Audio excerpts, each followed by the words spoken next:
नौटंकी बहुत ज्यादा है तेज प्रताप यादव। और उसके सपने में अगर प्रभु श्री राम आए होते ना, तो 22 तारीख को नहीं, 22 तारीख से पहले ही प्रभु श्री राम के दरबार में आके बैठ गए होते और अर्चना पूजा करने लगे होते। तो वो टिप्पणियों के अलावा तो कुछ कर नहीं सकते हैं, इसीलिए वो किस मुंह से अयोध्या आएंगे। उनके पास कोई मुंह ही ऐसा नहीं रह गया है कि अयोध्या में आए और राम मंदिर के इस पुनः प्राण प्रतिष्ठा में सम्मिलित हो। कि जीवन कैसे जीना चाहिए, भगवान रामचरितमानस में हम मनुष्यों को जीवन जीने की कला सिखाई जाती है।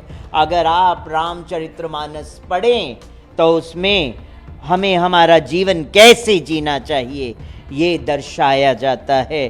और ये विपक्ष उस हिसाब से चलना ही नहीं चाहते, शास्त्रों के हिसाब से अपना जीवन जीना नहीं चाहते हैं, तो फिर हम उनमें क्या कहेंगे, क्योंकि वो आसुरी प्रवृत्ति के बुद्धि के लोग हैं। वो धर्म को क्या जाने, वो कर्म को क्या जाने, वो सिर्फ एक ही चीज़ जानते हैं, हमारा राज्य होना चाहिए भारत में।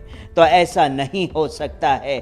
आज के बाद अगर वो जो राज्य रहेगा वही राज्य रहेगा जो धर्म के प्रति आस्था रखते हैं, जो कर्म के प्रति आस्था रखते हैं, जो विश्व को एक छत के नीचे ला के शांति पूर्वक समृद्धि पूर्वक उनको जीवन जीने देना चाहते हैं, उन्हीं का ही राज्य रहेगा। अगर भगवान राम उनके सपने में आए होते ना, तेज प्रताप यादव को मैं बहुत अच्छी तरह से जानती हूँ।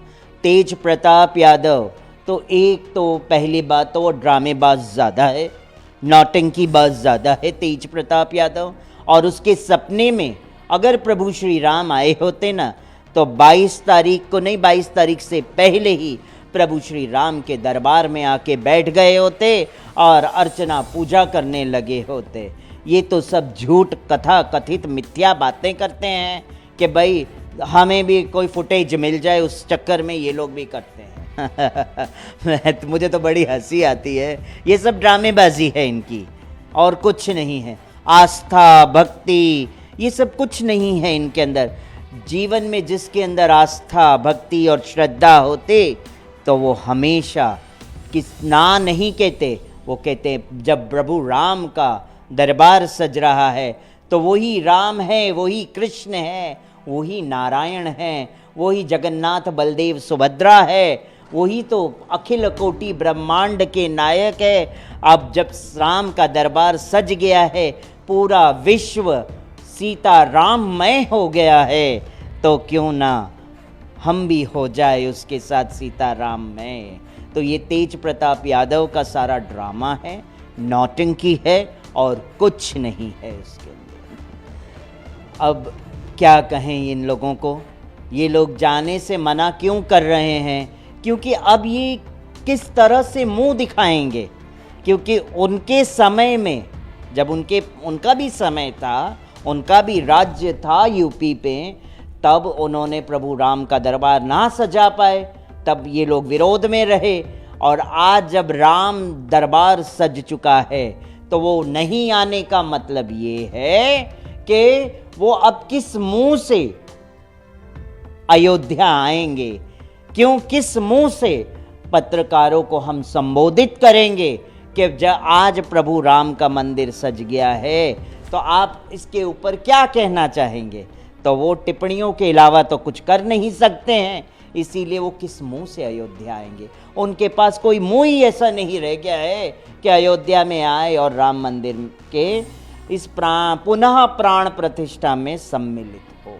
नहीं, ऐसा नहीं है कि किसी एक वर्ग को खुश किया जाए।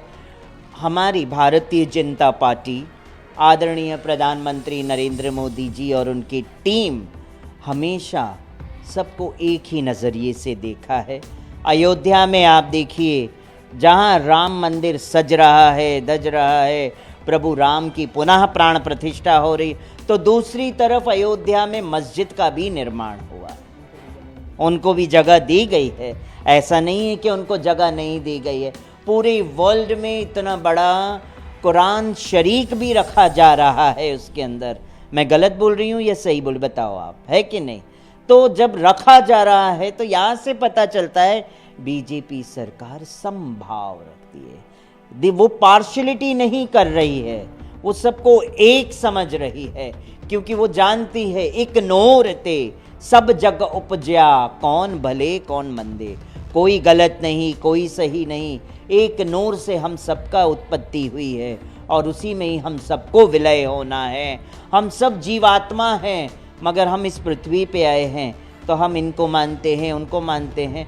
तो कभी भी सनातन धर्म, कभी भी बीजेपी पार्टी किसी के प्रति कहते हैं ना पार्शलिटी नहीं करते हैं, सब एक है। हम धर्म परिवर्तन नहीं कराते हैं, क्रिश्चियन धर्म परिवर्तन कराते हैं। हम तो एक ही कहते हैं, आप जिसको भी